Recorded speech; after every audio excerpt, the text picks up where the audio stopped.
quelque part, on peut se poser la question, est-ce on est dans les dernières manifestations avant un fichage généralisé? Si on n'est pas déjà fiché, il y en a qui parlent de flicage, avec des caméras un petit peu partout, de nouvelles caméras un peu partout. Voilà. J'ai voulu traiter de ça et ça a bien marché parce que vous vous sentez concerné, vous vous dites « j'ai pas envie de filmer ». Ouais, mais pas par n'importe qui. C'est-à-dire, quand il s'agit d'un inconnu, présentez-vous. Après, comme ça, vous allez savoir où partent ces enregistrements. On parle des caméras de surveillance dans vos rues. Toutes celles qui peuvent vous récupérer quand vous changez de rue, quand vous restez dans la même rue. Salut Citoy. J'ai titré également de la haine en ligne avec les annonceurs qui interviennent et font chuter Facebook. Eh bien, ça a bien marché puisque les annonceurs, ce sont tous ceux qui proposent leurs pubs, comme Coca, comme une grande boîte aux États-Unis, Unilever. Ça va, Sébastien? Et qui ont voulu se retirer, presque peut-être pour certains jusqu'à la fin de l'année, pour montrer à Facebook, à Twitter, à YouTube et aux autres qu'il faut arrêter un petit peu avec la haine. Mais je pense que ça regroupe beaucoup de choses, la haine. Je pense qu'on n'est pas simplement qu'avec la haine, on est également, en ce moment, avec une grande campagne électorale américaine et que ces grands groupes mettent des pressions pas possibles, puisque peut-être ils sont avec ou contre, plutôt contre le président Trump. Il se passe beaucoup de choses en ce moment, vous le savez, ou peut-être pas, et ça concerne le président américain, l'actuel et le prochain, qui pourront être le même. Mais ça, on ne sait pas encore, on n'est pas devin. Il y a beaucoup qui prédisent la victoire de Trump, mais on ne sait pas. On ne sait pas encore, on n'y est pas. Donc la haine en ligne, elle a bon dos. Il y en a beaucoup qui vous disent haine en ligne, mais ça regroupe beaucoup de choses, ils ratissent large. Diffamation, racisme, harcèlement, et aussi le côté politique. Le côté politique, ils en parlent également, les annonceurs. Ils essaient de faire attention à qui fait quoi, qui va balancer quelle fake news, qui pourrait influencer le débat, qui pourrait influencer les votes. Sébastien, oui, je sais que c'est toi Sébastien. Avec le t-shirt jaune et le drapeau que tu devrais changer parce que ça plaît pas à tout le monde. Le mot haine, tu mets beaucoup de choses dans haine. J'ai titré « Électronisme, 13 millions de Français qui n'ont pas accès au numérique ». 13 millions de Français.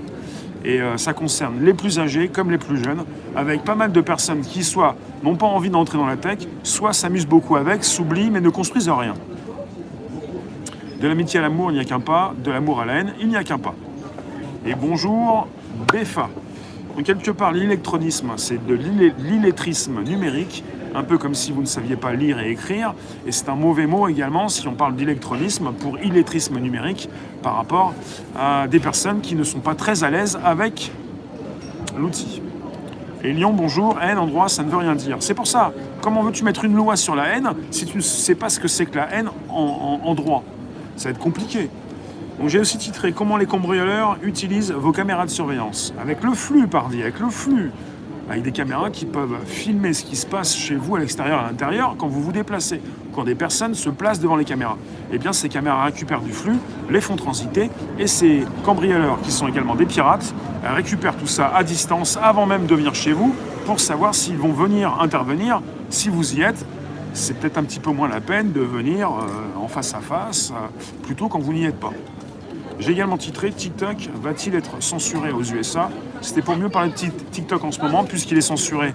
Il a été censuré en Inde, il a été censuré à Hong Kong, il pourrait être censuré aux États-Unis. On parle d'une application qui récupère ce que vous faites dans votre téléphone. En tout cas, sur l'iPhone, l'iOS 14, pour la version du système d'exploitation. Salut, Pelote. Je viens de les ouvrir. Oh, c'est joli, merci. Vous préférez ça ou du popcorn? Comme vous voulez. Ouais, mais trop de choix, tout le choix. Non, mais j'ai gardé, merci. C'est comme ça, c'est le destin. Merci, jeune homme. Bonsoir, David. Faut que Sébastien, oui, moi c'est Rémi. Je sais, Seb, c'est toi. Moi, c'est moi. Je t'ai reconnu, Seb. Alors, je continue avant de faire le temps fort. TikTok. Pourquoi je parle de TikTok? C'est l'application des plus jeunes et puis de ceux qui s'en servent pour faire du bise. Des courtes vidéos et ensuite des lives pour ceux qui ont mis l'abonné. Sauf que c'est le côté le plus ultime des vidéos. Ça se retrouve sur Facebook comme sur YouTube. Vous consultez une vidéo, vous passez à une autre vidéo. Et quand c'est très court, vous passez votre temps. Ça se passe sur Facebook déjà. Vous le faites sur Facebook. Vous le faites beaucoup plus sur TikTok. Si vous utilisez TikTok. Après, je ne suis pas contre TikTok. Pourquoi pas si ça marche? Vous vous y mettez, vous vous en servez. Mais après, il y a du positif et du négatif. Et puis pour Trump, l'administration américaine, c'est l'occasion peut-être de censurer TikTok et la Chine. Et je fais un temps fort. Voilà. Et on va en reparler. Voilà. C'est bon, j'ai fait le temps fort.